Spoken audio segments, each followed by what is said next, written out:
Diagnosed with bursitis, still having pain, not knowing what to do, tired of being in pain? You got to check this video out first. What's up, everybody? I'm Dr. Matt Maggio, and I'm the creator of the Peak Method and the founder of Soft Tissue Revolution, and I'm on a mission to make chronic injuries obsolete.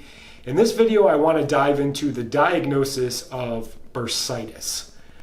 The diagnosis itself is a bunch of nonsense. Anything when it has an itis on the end, it's usually not clear. In order to fix a problem, you have to know exactly what the problem is and know what's going on. And bursitis is not that. You have to have a tissue-specific diagnosis of what's going on. So I wanted to dive in a little bit more about bursitis itself, why it's such a common diagnosis, and why it actually leads you down a path of more pain, more frustration, and not getting your injury fully fixed. So bursitis, just by the definition itself, pulled up on old Wikipedia or the Googler, inflammation of a bursa, typically one in the knee, elbow, or shoulder. I'll add that as the hip as well.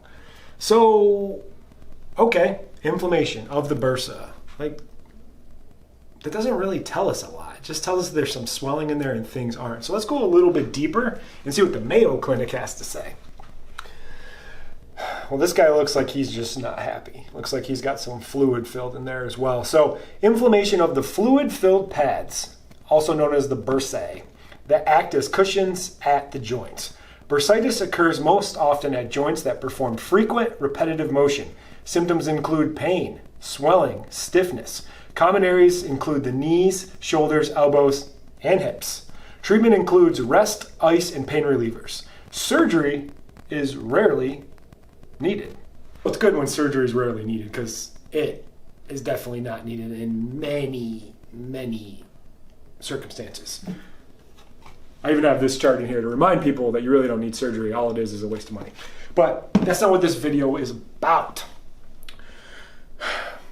We struggle in the current medical model, and everything that we diagnose is based off whatever the insurance company is going to cover. And bursitis itself is not a diagnosis. It just tells us that something's wrong in swelling. So what happens is when you don't know what a problem is, you get nonsense in junk box treatments. And a common fix for bursitis is let's just inject it with cortisone and see what happens. It's like, what the hell is that even going to do? It's actually going to make things a lot worse. Now you have rest, ice, compression, elevation. That shit doesn't work either. Everybody knows that. You've tried that.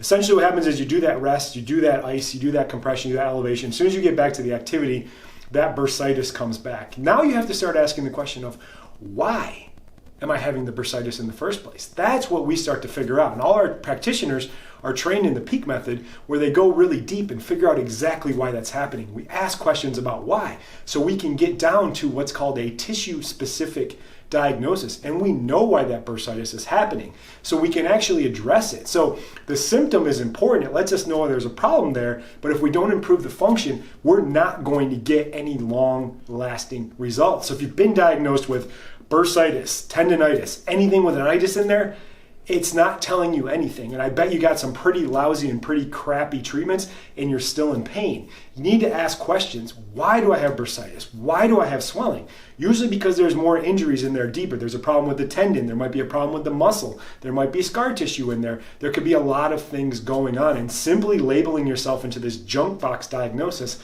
of bursitis is not good for you. And the doctor or the practitioner that gave you that, they're really lazy too, because they don't want to take the time to actually figure out what's going on. They're just trying to appease the insurance company. So what to do?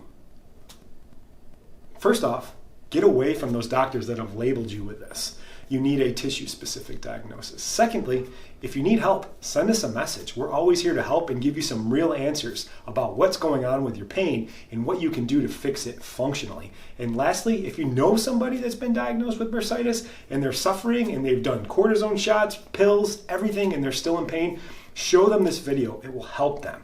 That's all I got for today. Appreciate you guys, and I will see you on the next one. Bye.